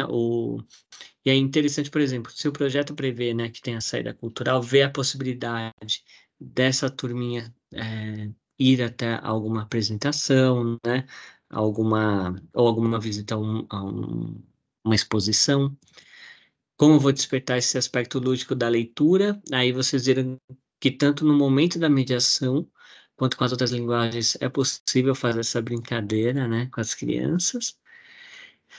Como que ele vai potencializar o espaço de leitura, ou às vezes até propiciar que exista esse espaço de leitura, tá bom? Aqui a Thamis falando que visita com as crianças uma exposição, E isso vai dando essas visitas, tudo, né? Acaba dando, né, um repertório maior à criança. E como colocar em diálogo as diferentes artes? A gente tem a literatura como base, mas a partir dela pode surgir várias coisas, né? Claro que, por exemplo, às vezes você pega algum autor muito como Vinícius de Moraes, né, que circulou pela poesia, pela música, escreveu para criança, tudo. É uma riqueza, né? Você faz um sarau, por exemplo, a partir da obra dele. Ou, por exemplo, aqui o Sandy Oliveira, né, que lançou um livro justamente explorando a questão de imitar os instrumentos musicais a partir dos sons da língua, né? Então, quando alguns autores são mais, autoras também são mais explícitos nesse diálogo, mas todos são passíveis de fazer esse diálogo, tá bom? E aí, dentro das estratégias de comunicação da EL, a gente vai chegar a algumas perguntas, né, que foram surgindo, né, e a gente vai aqui tratar um pouco no curso, até porque a gente também está encaminhando para o final, tá bom? Então, perguntaram assim, né, como conseguir a verba para passeios culturais do chá literário, né, pensando aí nessa organização. O projeto AEL, né, ele vai fazer parte da organização escolar, né? Então, quando se propõe o projeto, a gente vai colocar quais são as características. E a escola ela vai ter que fazer a gestão e a coordenação, um diálogo mesmo, para ver o que naquele momento consegue fazer, o que não consegue, e tá tudo bem também, né? Às vezes aconteceu algo na escola que impede de utilizar a verba para o transporte, porque vai ter que ser utilizado para uma outra coisa. Bom, aí a gente pode até pensar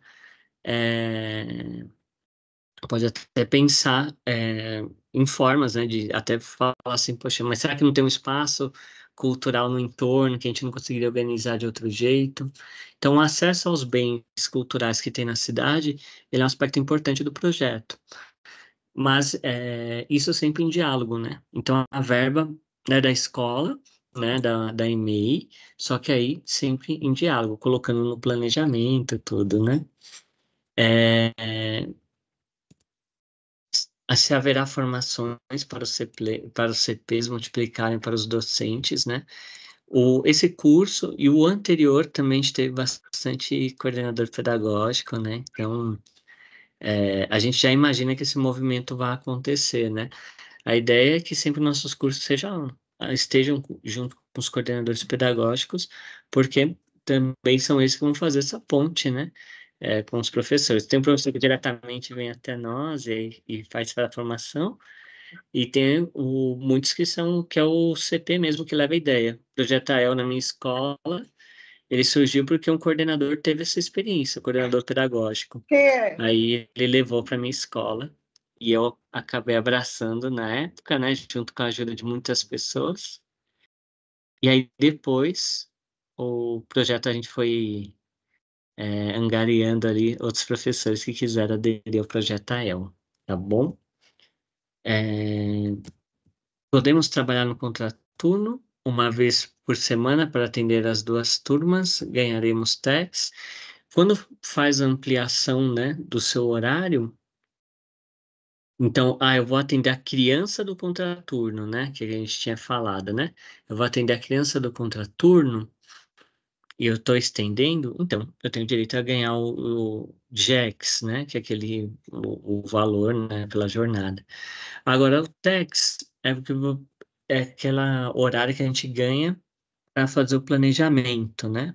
Aí, no caso do TEX, na organização mesmo, como tá os projetos, pelo mais Educação São Paulo, tudo, quando você faz o pedido para atender as crianças no contraturno, fazer o projeto, tudo, você também já deve inserir o TEX para poder fazer o planejamento das aulas, tá bom?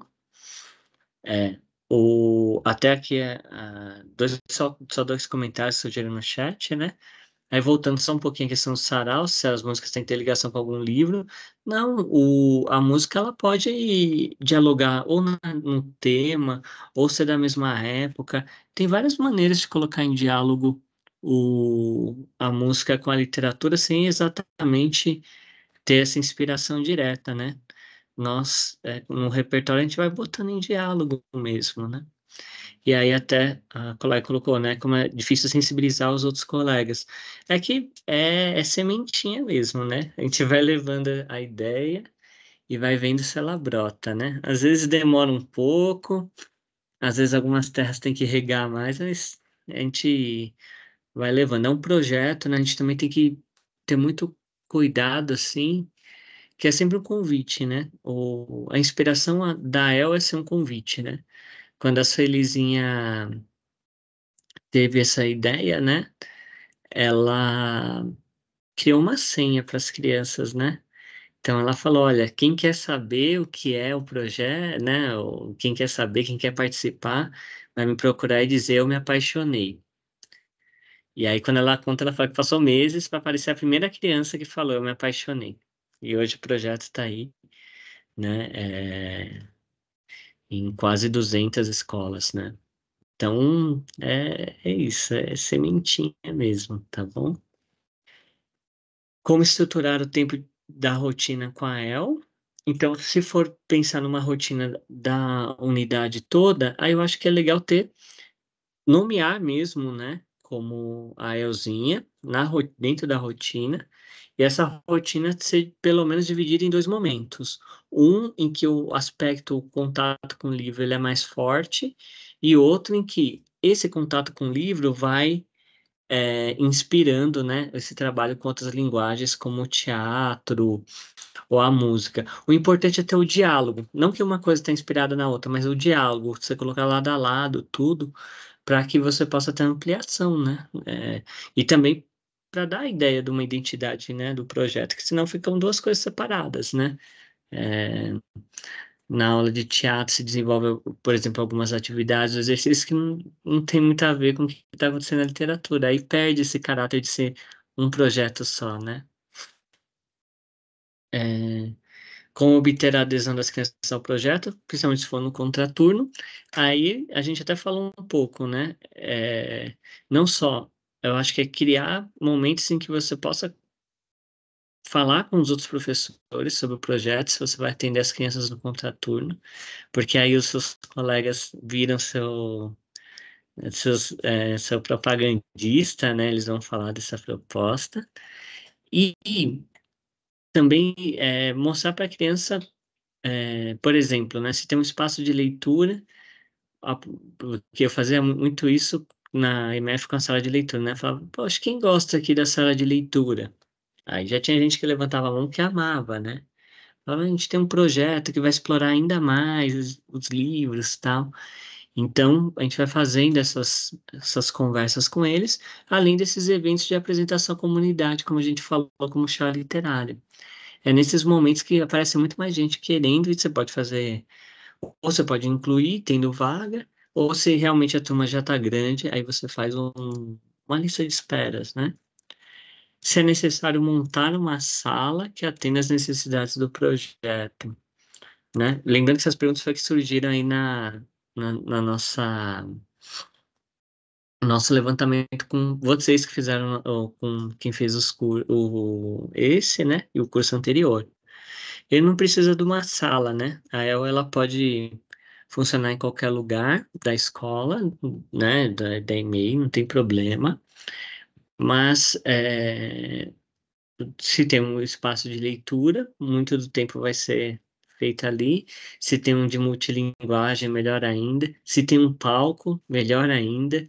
Então, assim, a gente vai explorando os espaços que tem na e-mail, né? Não precisa de uma sala específica para isso, né? Claro que se tem um movimento de vir a criança do contraturno, aí só vai ter que pensar o seguinte, qual espaço eu posso utilizar naquele momento, aí vai ter que ter um combinado, mas o projeto em si não exige que tenha uma sala dele, tá bom? A escolha do patrono patronesse, eu já falei um pouco, né, e os colegas foram dando excelentes ideias. Como desenvolver o projeto na escola integral?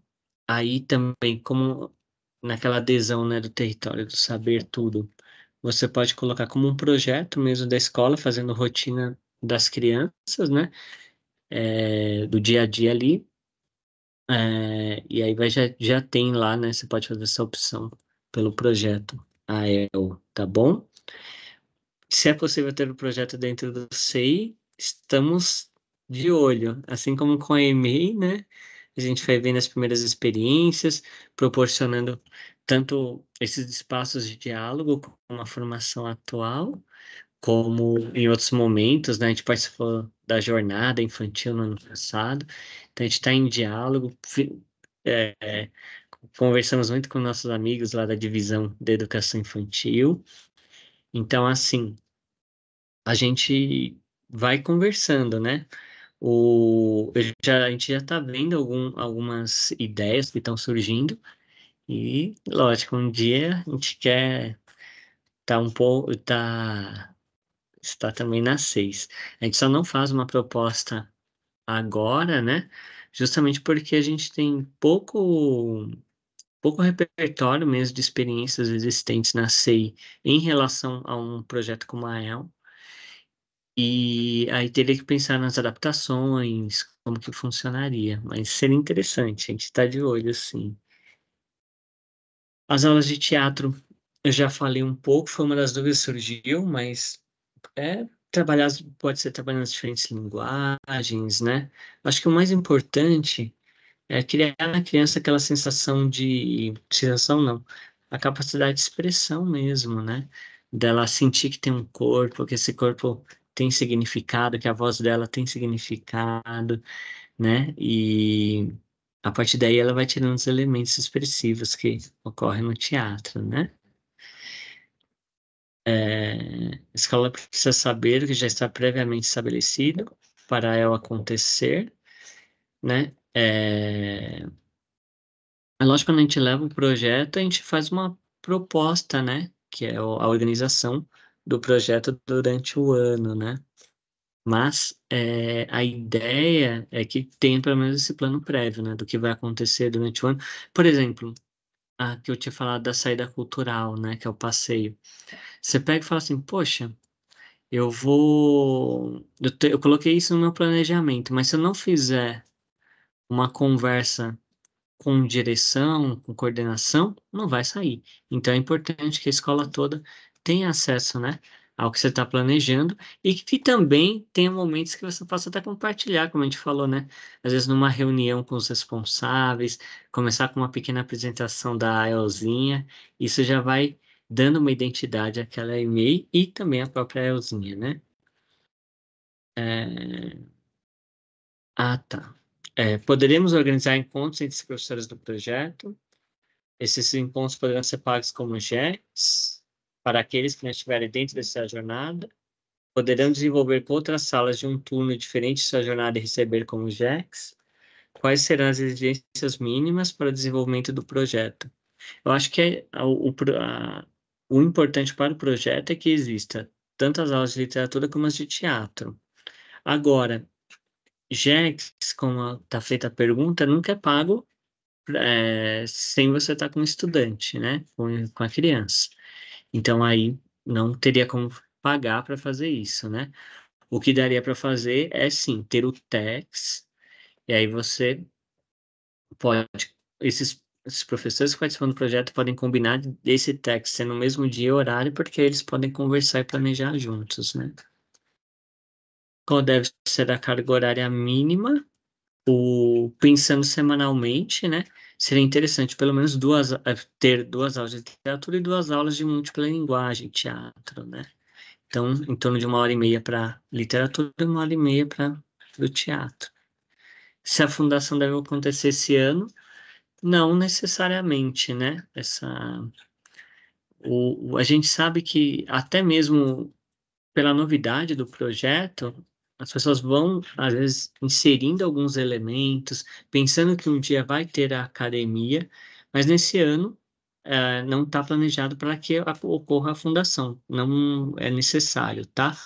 O que é importante é que, assim, se não fizer esse ano, tentar ver se no ano seguinte consegue, para não ficar se arrastando e dar também a oportunidade para as crianças fazerem parte dessa solenidade, né, que é tanto da fundação quanto depois da festa anual de posse. Porque se a gente não faz a fundação, a gente acaba não fazendo esse evento também, né, essa solenidade, no qual a gente propicia, né, que a criança apresente o seu amigo ou amiga literária, né? E se a professora contratada pode fazer, por favor, Edna, aí eu já respondo. No caso da ENEM, é uma pergunta, é uma dúvida, tá bom? Porque nós sabemos que os professores que assumem a AEL podem não ficar na escola, porque tem remoção, tem essas coisas, né?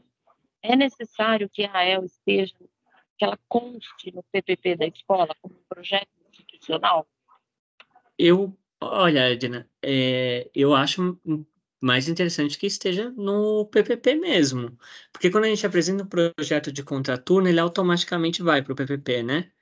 Mas se ele, por exemplo, estiver na rotina, é interessante que apareça, porque vai fazer parte da história, né? Esse documento que Tá é bem. o, né? Ele é tanto para o planejamento como para você ter a história do que está acontecendo ali.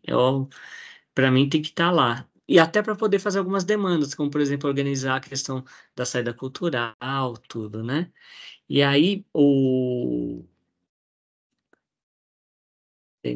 a terceira pessoa, muito bom. Enfim, até aqui no chat, né, as pessoas foram falando também aqui, até citaram esses dois livros, né? Os Jogos de Expressão Corporal, essa Jordina, vou olhar. Mas esse é o jogo dramático, eu tenho do Peter Slade, muito bom. Nossa, excelente. Excelente mesmo. E, bom, aí até, eu ia falar isso, né? É, sobre a questão de organização dos espaços, você vê ali no cantinho, né? Como eu tinha falado no sarau, a partir dessa obra, né? Do autor indígena, né? Foi feito ali todo um trabalho para mostrar a cultura indígena em um determinado espaço, mostrando que, né? A ideia de sarau, ficar o tempo todo se apresentando, talvez não caiba tão bem dentro do das crianças, né? Até a capacidade mesmo, né? De ficar ali o tempo todo no palco. A gente às vezes nem consegue, imagina, né? Mas também por essa questão aí, né? De você poder envolver um pouco mais a comunidade. Então, às vezes, a criação de espaço, né?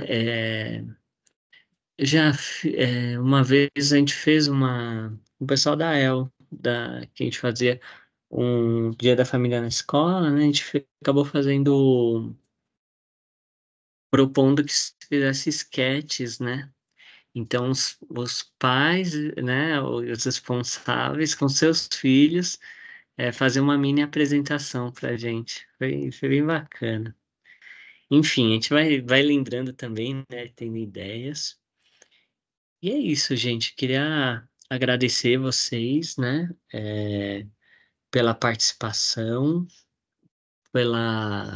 enfim, tantos exemplos maravilhosos, né? Vocês veem que às vezes eu vou lendo aqui o chat. Desculpa não poder reagir cada comentário, como às vezes a gente consegue fazer outros cursos, quando estamos nós dois, que aí consegue parar ali, né?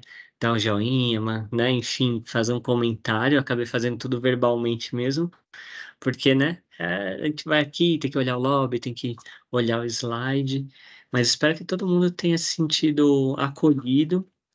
É, a gente vai conversando, porque conforme vai tendo curso, as pessoas vão propondo, né? Até falou, o curso pode começar, o projeto pode começar a qualquer momento. É possível, né?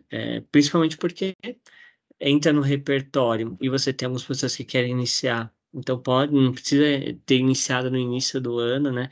A gente está se planejando para iniciar o projeto agora, né, para um segundo semestre, às vezes, né, você vai juntar aí os recursos. Então, agradecer, e antes de passar a palavra, lembrar, né, que lá no Teams a gente tem um primeiro fórum, né, que a gente perguntou sobre, para contar mesmo, né, sobre sobre o que pensa do projeto. Um segundo para a gente conhecer um pouco o gosto literário de vocês, ou o que vocês acham que representa a e-mail de vocês, que é perguntando assim, quem vocês acham que poderia ser um patrono ou patronesse da sua AELzinha, que para quem tá pensando em montar, ou quem já se encantou. E a gente tem agora a atividade final, que é justamente pensar, a partir do vídeo, quais características eu vou juntar, né? O que eu tenho que adaptar para que a aulinha funcione no, na educação infantil, né? Então, são 2 fóruns e uma atividade final, estão todas aqui no menuzinho que fica normalmente à esquerda, né? Quando a gente usa no computador. Então, até o dia 15, tá bom? Que é o último dia do curso, tá? Que aí a gente tem que fechar para mandar a documentação.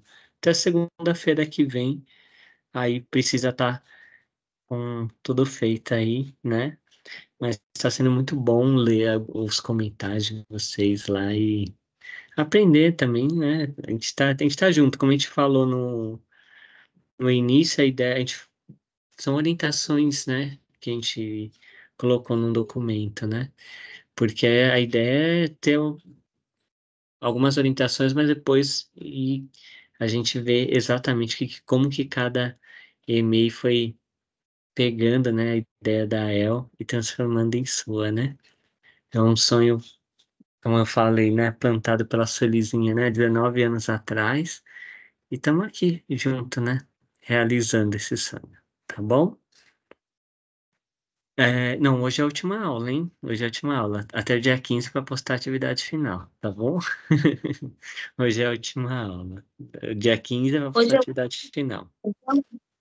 hoje é o último Hoje... encontro, então a gente não teria que entrar na próxima segunda-feira às 7 horas, é isso? Não, não. São só 2 Então, aulas mesmo, ah, tá certo. Obrigada. tá bom? Obrigado, viu, gente?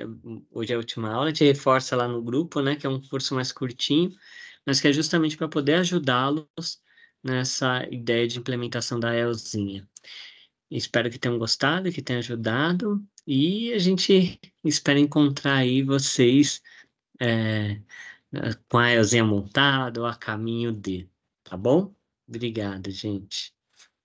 Uma boa noite para todo mundo. Acho que alguém levantou a mão aqui.